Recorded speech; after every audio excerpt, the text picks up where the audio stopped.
GST की खामियों को दूर करने तथा टैक्स को सरलीकरण करने को लेकर confederation of all India trades association ने बंद भारत का आह्वान किया है। इस निर्णय का धनबाद बैंक मोड़ ऑफ चैम्बर कॉमर्स ने भी समर्थन किया है। चैम्बर के सभी सदस्य काला बिल्ला लगाकर विरोध दर्ज किया। चैम्बर अध्यक्ष प्रभात सुरोलिया ने बताया कि एसोसिएशन को चैम्बर ने अपना नैतिक समर्थन दिया है। उन्होंने कहा कि जीएसटी को सरलीकरण करने की मांग है। लॉकडाउन से व्यापार जगत अभी तक पूरी तरह से उभर नहीं पाया है। ऐसे में जीएसटी के प्रबंधनों के कारण व्यवसाय को क्षति उठानी पड़ रही है। जीएसटी नियमों को सुधार करने की मांग केंद्र सरकार से की गई। उन्होंने कहा कि वर्ष 2017 में जीएसटी लाया गया।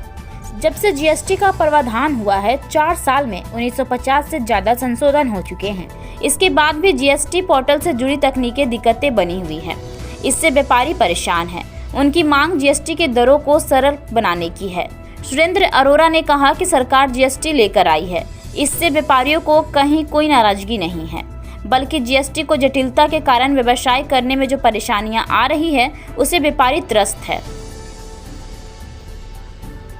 को लेकर कॉन्फेडरेशन ऑफ ट्रेडर इंडिया के CIF के आज जो बंद का आह्वान किया गया है पूरे देश में, हम लोग उसको नैतिक समर्थन दिए हैं और हम लोग काला बिल्ला लगा के उसी के पक्ष में आज जीएसटी को सरलीकरण करने के लिए हम लोग विरोध प्रदर्शन कर रहे हैं। दरअसल क्या है, मैं आपको बताना चाहता हूँ, 2017 में जब जीएसटी लागू हुआ था तो हम लोगों ने उसी वक्त आशंका जताई थी कि ये जीएसटी बहुत ही कॉम्प्लिकेटेड टैक्स होने जा रहा है और वर्तमान में ये आशंका हम लोग की सही साबित हुई।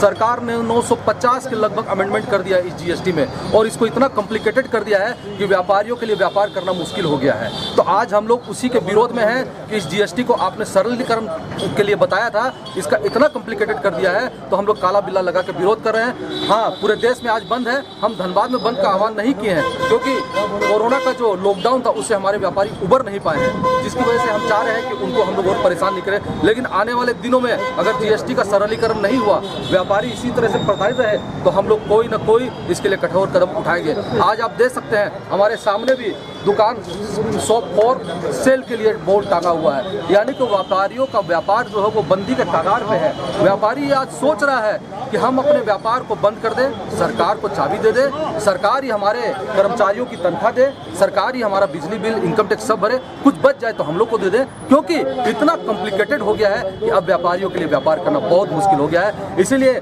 हम आप सबके माध्यम से आज सरकार से आग्रह करना चाहते हैं कि व्यापारियों के ऊपर में ध्यान दीजिए। आपने जो कहा था कि हम ये सरलीकरण का टैक्स है तो इसको सरलीकरण ही रहने दें। आज इतने अमेंडमेंट्स किए। आज पहले क्या था, अगर किसी भी जीएसटी के अधिकारी को आपके यहाँ आना था तो उसको ऊपर से परमिशन लेना होगा, लेकिन अब इसमें अमेंडमेंट करके ये कर दिया है कि उसके विवेक के ऊपर में छोड़ दिया है। वो जब चाहे तब आपके यहाँ आके आपके यहाँ सर्वे कर सकता है, आपके ऊपर पेनल्टी ठोक सकता है। तो ये तो अफसरशाही का बढ़ावा है, ये तो इस कानून का दुरुपयोग है। तो हम लोग इन्हीं सब चीज़ों का विरोध कर रहे हैं। रोड परमिट जो ई-वे बिल है, जिसकी सीमा जो पहले 24 घंटा थी, 48 घंटा थी, उसको आधा कर दिया गया है, जिसके कारण माल समय पे नहीं पहुंच पा रहा है। अगर समय पे वो नहीं पहुंचता है तो उसके ऊपर में 300% पेनल्टी लगा दी जाती है। तो इन्हीं सब बातों को लेकर आज हम लोगों ने यहाँ पे काला बिल्ला लगाया है और हम सरकार से एक बार फिर आपके माध्यम से आग्रह करना चाहते हैं कि इसका सरलीकरण करें। जी।